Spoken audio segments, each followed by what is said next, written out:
मित्रांनो, नवं मिळालं की जुनं अलगडीला पडतं, पण नव्याने ऐनवेळी दगा दिला की जुन्याची किंमत कळते. मग ती वस्तू असो किंवा माणसं.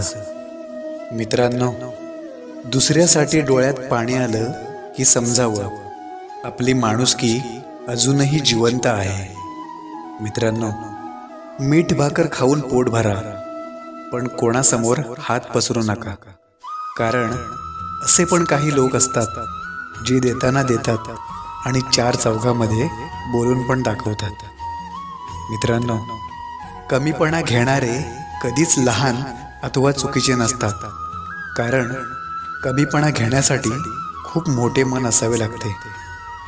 मित्रांनो, जगातील सगळ्यात भाग्यवान माणूस म्हणजे ज्याच्याकडे अन्नासोबत भूक आहे, अंथरुणासोबत झोप आहे आणि ओंजळीतले थोडं का होईना पण दुसऱ्याला देण्याची ताकद आहे. तो सर्वात भाग्यवान माणूस.